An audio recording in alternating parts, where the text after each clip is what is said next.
Hi, Steph. And it is August 18th. We're going to start the school year soon, and co-pilot, Silas Helmer. I'm not a co-pilot. You pay me. I'm a paid worker. You are a paid worker because you do these, because this is how you earned those shoes that I bought you, those 2 nice pairs. Yep, that's what we do. We work for what we would like, right? Like an expense like that. Okay, so today we're talking about extracurriculars. After-school activities, in-school activities, and as a parent, what should I do? My kid is now entering middle school, and they want more freedom, more choice. What should I get involved with? So that is today's episode. In this, we're closing out the series, Summer and Fall Preparation. My next series is going to be the middle school classroom reality check for parents, and I'm going to share with you and be real with you what's going on in our classrooms today. And we're flourishing, but at the same time, we're struggling, man. Teacher retention is, it's hard. It's hard. So we're doing a lot of good things, but we're pretty beat up in there. So I am going to tell you what's happening in our classrooms and how you can help, maybe. So what have we learned, parents? We've learned about friends and peers at this age group. That's the number one thing. They're gonna learn. Like I'm gonna tell you this. I have had straight A students, introverted students, cheat on tests and falsify projects in order to fit in with a group. Their so-called friends or to belong. So I'm just telling you that this is very peer driven, and sometimes our kids, our teens and tweens, are going to make wrong choices, but it is a very big into the peer group at this stage. So social development, our 12-year-olds, I highlighted in bold, peers are more important than teachers. That's in 6th grade. 13-year-olds, peer pressure to dress well. Language, music, the in and out club, a lot of peer pressure or being cool. 14-year-olds, they push through illness to participate with peers. Girls develop close friendships. And another thing I talked about with 13 and 14-year-olds, boys tend to hang in big groups. So peer social interaction is one of the most important parts of middle school learning. And here's from Yardsticks. I am going to read this to you. And yes, there's a source from 1990, but I don't care. It's still good. I see it still in the classroom today. Cognitive effort, your brain, your thinking, your learning, is not an isolated or individual activity. Despite our emphasis on individual achievement in school, cognitive growth is enhanced in those environments that foster and respect social interaction, where learners are accepted and enjoyed by others. It therefore makes sense that out-of-school activities are especially important to and for 13-year-olds. At 13, the propensity to hibernate, avoid, stay by yourself, stay in your room, and stay on the phone needs to be countered by opportunity to step out into the new world of school, sports, activities, dances, and other structured activities, as well as thoughtfully monitored, unstructured peer group time. The majority of 13-year-olds in this country are entering social structures of middle or junior high school.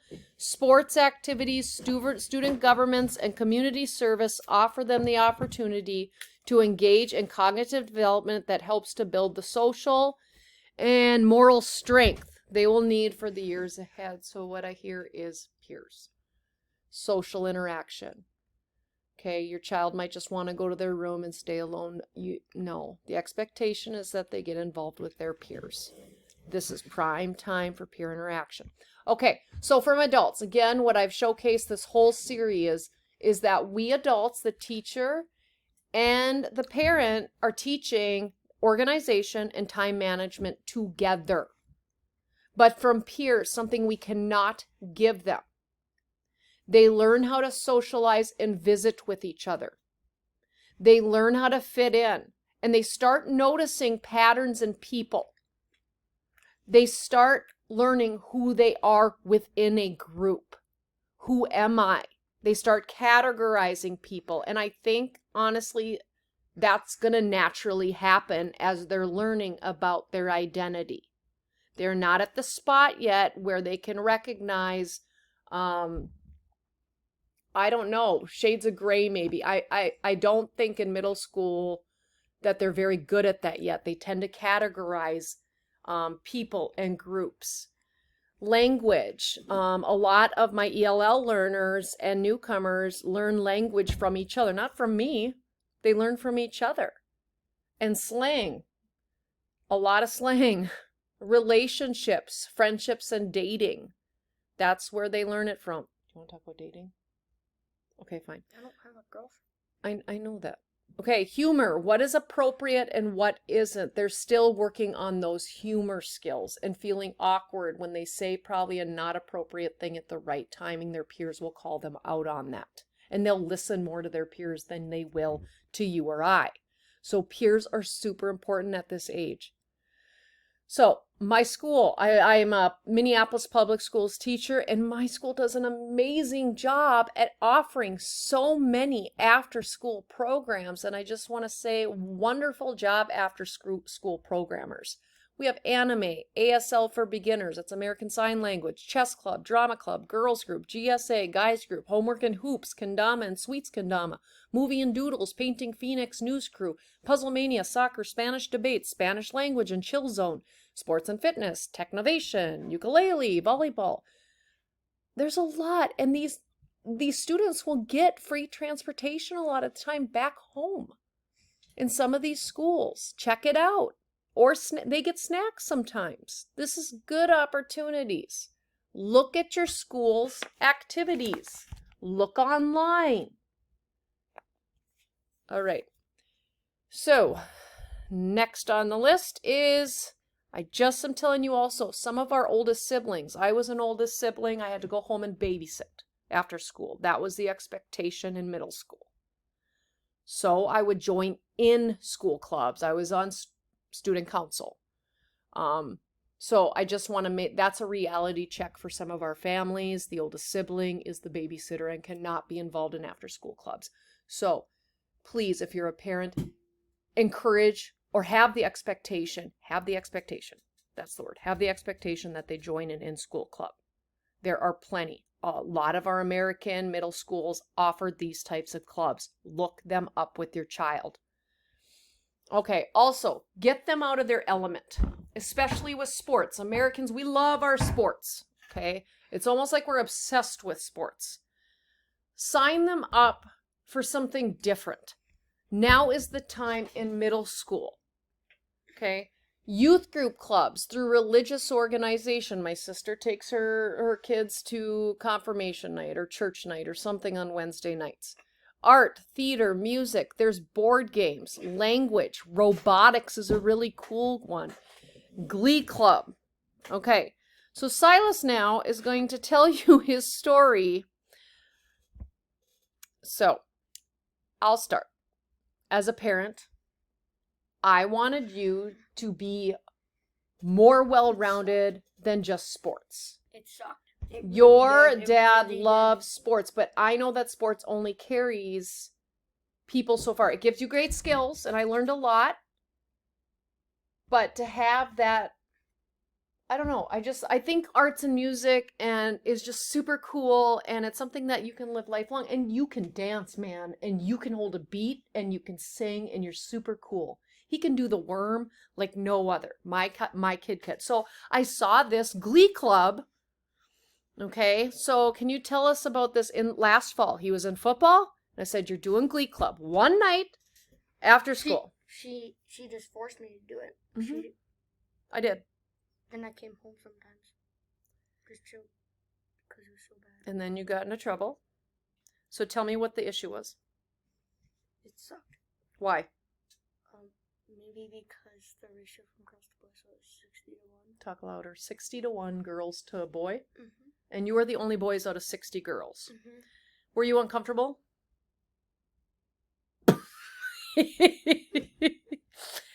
that even a question? Okay, y'all. He was super angry at me. He came out of Glee Club once and he just was so mad. He didn't want to talk and he didn't want to talk to me. And then finally he was yelling at me and screaming at me. Didn't want to do it. And so Terry and I had this conversation. Just wait, because other parents might be going through this. No, you still forced I me. did. Okay, but Terry said maybe we should take him out. And I said, no, he's going to follow through with it because I know this is going to be a great experience in the end. Then the next night I came home. But it was not a good you experience. went through with it. We did it week by week. It was very terrible. I just sat there. Right. For like 2 but what's the hours. good experience that came out of it in the end? I got to work the spot. Okay, so there were 2 high school guys who were really big into technology, got to do the spotlight, and they were in charge of all the lighting and things. And Silas was asked because he felt uncomfortable. I mean, if you look at all these, they're all girls, okay? But at this age, it feels it's really uncomfortable sometimes for some of our peers. I didn't know. I thought it was going to be like this movie with Glee Club where like all these cool people come together. From a movie? Yeah, Whoa! and you were good. No, but you were really good at music. Mom, And- you always say I'm good at stuff. Oh, he's good at tap dancing, guys. Okay. What you learned to do though is be open-minded. And you got to learn how to be open-minded. I'm not doing that. I know you're not. I know you're not. I'm really proud of you. I'm real proud of you. You learned to be open-minded though, and you learned how it feels like to be an outsider. So it developed some empathy. So let's move on. I was so proud of you for finishing that. Okay, sports are very important. Would I take that decision back? No. In 6th grade, I would not take that decision back. Yes, okay. you should. Sports are very important. Yes, in America.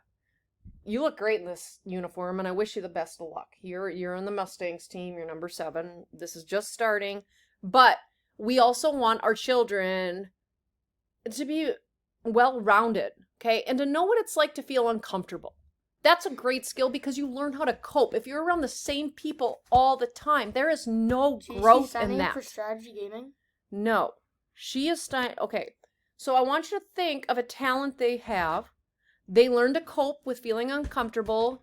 And I always use this. You're going to sign up for one nerdy bird thing to do, nerdy birdie. Because nerds get the money and the romance. No, they don't. They will. And that's what you think. Okay. So JC joins chess club. You've only gotten one boy. Mm-hmm. Yeah. She's only gotten one and she was a nerd. That's not very good. I was an athlete. You ask any of my women's rugby friends. I was okay. Okay? You only got one Okay, boy. stop. Okay, strategy. You're going to join strategy and role-playing games. So this year, I just said... You never even asked me! Yeah, I did. What? When? No, this is the board game when I said you're going to join. This is Risk. You said I was. This is Risk. We talked about this earlier. So when? When did we talk about it? A while ago. Regardless, anything I say, you're going to argue with me. The one nerdy bird thing, it's one night a week. He's got football 4 nights a week and on the weekends. So parents, before, I want you to have a reality check with you if you're a single only parent or with your partner. Like, what can we do without getting mad at each other? Because that happens in relationships too, where me and Terry will fight because I was supposed to drop who off there, and then our organization and communication and well. Yes, I know. It's because we have learned to talk about this ahead of time. So think of what you can do for transportation and parental energy. Don't force your kids Talk to sign with up for your Glee Club. partner in Tweens and Teens. What do you value as a family? If it's church or mosque or whatever you do that. Synagogue, I don't know what you call it, but acknowledge also their natural skills. Do not overdo it. Time it per season. I tend to like to do things right away in the fall with his nerdy bird activity and then his sport. Because by the time winter gets going and he's in wrestling, that takes up a lot of time. So think which season you most enjoy, or you have a lot of energy for them. Sign them up for one activity at least in the fall, either in school or after school. Do not just embrace sports. It's up to you whether or not the activity will work. So if they're not enjoying it, you have to have a discussion. And I would go with music, art, theater, spirituality, and language are just equally as important as sports, and they last longer. So share, subscribe, think about what activity your child should do. All right, bye.